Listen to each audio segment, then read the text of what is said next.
let's stop talking about Trump. We talk about him too much.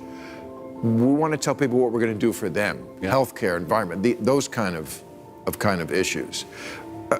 For example, I've seen you on TV a lot in the last couple of years. I know everything you know, or that you tell us, about the Russian situation. I don't have a clue what you think about healthcare. I've never heard it. Yeah. I don't know whether you're for Medicare for all, or improve Obamacare, or get a chicken. I don't know what. Well, we know that this whole smear on Joe Biden comes from the Kremlin. That's been clear for well over a year now, that they've been pushing this false narrative about the vice president and his son. So a few days ago, we showed you Bill Maher absolutely torching Adam Schiff for his giant-sized hypocrisy and the ripple effect it had on the ever-flailing Democrats. Well, buckle up, because this is part 2, a deeper dive into Schiff's double standards and a full-blown case of Trump derangement syndrome. If you haven't hit that subscribe button yet, now's a good time, unless you want to miss more delicious political meltdowns like this one. Office of Legal Opinion? I was always of the opinion, number one, that the Office of Legal Counsel opinion that you can't indict a sitting president was wrong. Oh, good. That, in fact, you can indict a sitting president. I think there are prudential reasons not to try someone who's the President of the United States, but particularly when there's any risk of the statute of limitations running. If the president commits a crime, they should be indicted, and you should stay prosecution. So, but frankly, I had no expectation that that would be the course Mueller would take, even if the evidence supported it, because he is fundamentally conservative, and I don't mean left-right conservative, but he was going to follow the established policy. He was not going to make new ground. So I didn't think it was realistic to expect that he would indict the president. And those that did, I think, were unrealistic in their expectations. I want you to really take note of how Adam Schiff practically sang sonnets about indicting President Trump during his first 4 years. It wasn't just criticism, it was a full-blown obsession. Now, look, I get it. Schiff's a Democrat. Of course he's going to cheerlead for Biden and foam at the mouth anytime Trump so much as breathes. But seriously, is that what this country needs right now? Politicians who treat party loyalty like a religion and refuse to call out the rot in their own ranks? America's already hanging by a thread politically. The last thing we need is more partisan puppets pretending they're serving justice when all they're really doing is fanning the flames of division. Accountability shouldn't stop where the party line starts, but for people like Schiff, none of that matters. All they care about is keeping their party in power. Everyone else in America can go to hell for all they care. Now, you're probably wondering where I'm going with this. Fair question, so take a look at this clip and I'll be back with my thoughts right after. But this was our big gun. Now it just looks like you're stalking him. I think in the eyes of the people who don't follow it that closely, which is most of the country, here's the thing about Bob Mueller. He's like the last person, maybe the last thing in America that left and right agreed on. Left and right basically agreed. This is a guy of honor. This is an honest guy. This is an honest broker. Whatever he says goes. Americans are not into details. Don't read it to me, Bob. Just give me a thumbs up, a thumbs down. The fact that he was like, if you couldn't impeach before, how are you going to impeach after? Did you catch Bill Maher calling Adam Schiff a Trump stalker? Because honestly, that's exactly what he was. Schiff was completely hell-bent on impeaching Trump, come hell, high water, or a total lack of evidence. At the time, he was pushing the Russia collusion narrative like it was gospel truth. But here's the kicker. Even Robert Mueller, the special counsel for the Department of Justice, came up empty-handed. No concrete evidence, no smoking gun, nothing that justified the hysteria Schiff was fueling on cable news every other night. And yet, there he was, relentless, obsessive, and oddly giddy about taking Trump down. It didn't matter if the facts didn't line up. Schiff wasn't chasing truth, he was chasing headlines and partisan glory. When you're that committed to a witch hunt, due process becomes just another inconvenience. Gradually, Maher is exposing Schiff's hypocrisy, but wait, there's more. Here's the awful dilemma that we face. If we don't impeach him, that sends a message that this kind of conduct, this obstruction of justice, this kind of willing use of the help of a foreign adversary, all the lies and cover-up, that this is non-impeachable. At the same time, if we do impeach him, and he is acquitted as he would likely be acquitted, then the message is those are not impeachable offenses. At the end of the day, Bill, there's only one way to deal with this problem, whether we impeach him or not, and that is to vote his ass out of office. That's what Schiff has always been after. Not justice, not truth, but getting Trump out of office by any means necessary and installing his preferred political puppet in the White House. If you read between the lines, it becomes painfully obvious. Schiff wasn't driven by some noble pursuit of accountability. He was laser focused on flipping power back to his party.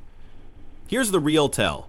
If he truly had rock solid evidence, if his case against Trump was as airtight as he constantly claimed, then why was he already predicting acquittal before the trial even began?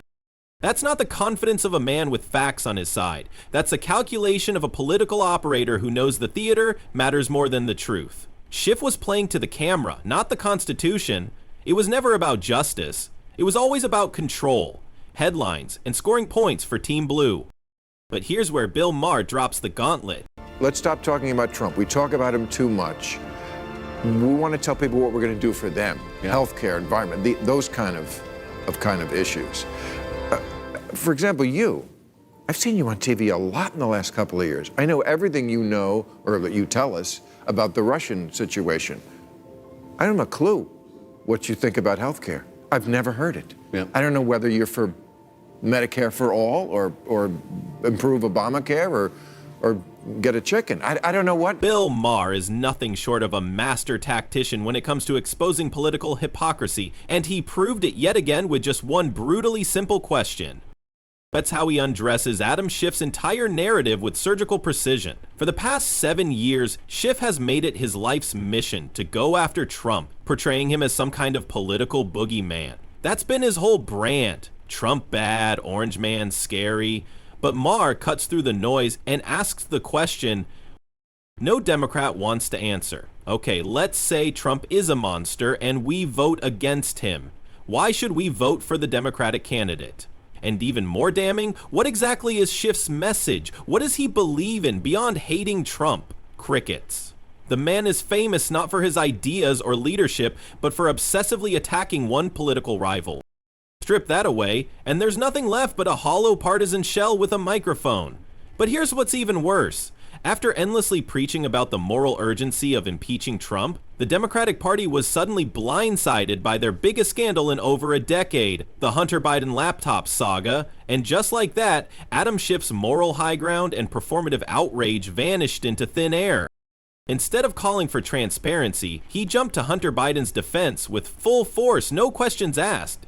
He didn't just deflect criticism, he went on the offensive, targeting anyone who dared to question the narrative, including the laptop repairman who blew the whistle.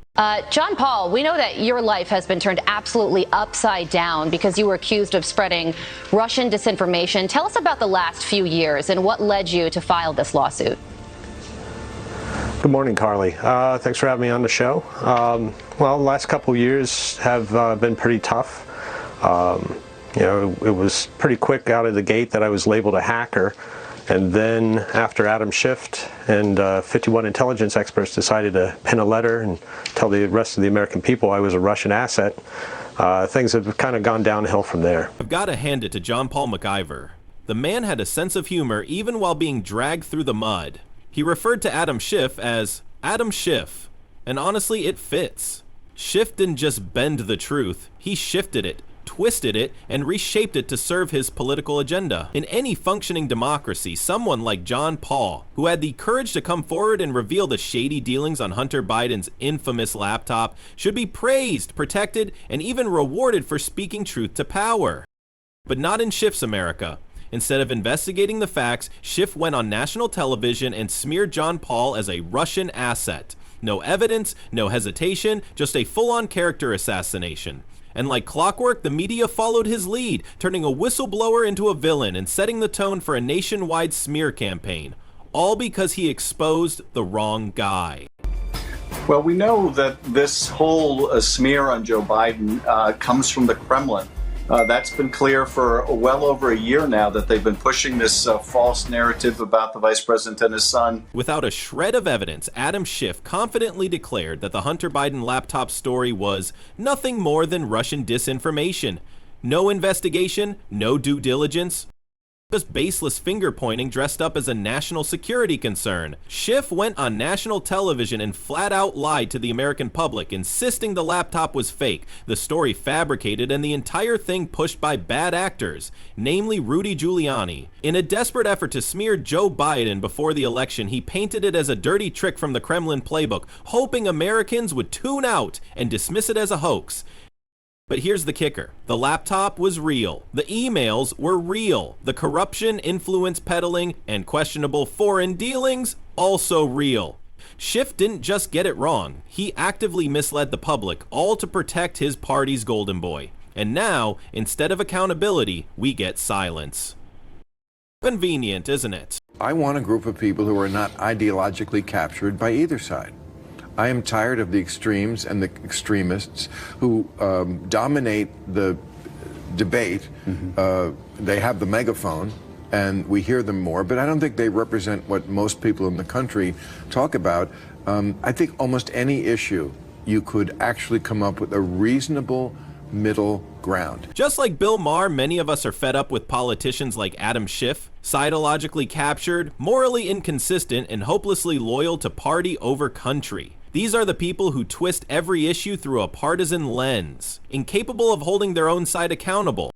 If Donald Trump so much as jaywalks, they're ready to hang him at dawn. But if it's Joe Biden's son caught in a scandal, suddenly it's Russian disinformation and a conspiracy theory. The hypocrisy is staggering. It's not about justice, truth, or integrity. It's about protecting their political tribe at all costs. These people aren't public servants. They're partisan hacks playing a dangerous game. And if we're not careful, they'll drag the rest of the country into the gutter with them.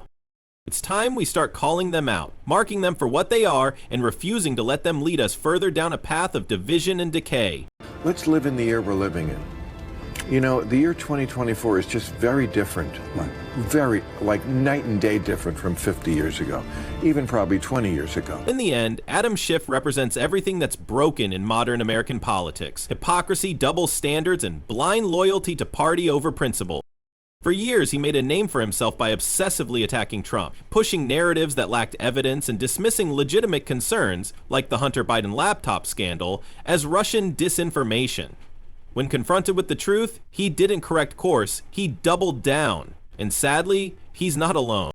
Politicians like him on both sides have turned politics into a team sport, where winning matters more than doing what's right, and protecting the party outweighs protecting the country. Bill Maher said it best: if all you've got is fear of the other side, what are you actually offering? Americans deserve leaders with convictions, not career opportunists playing both sides.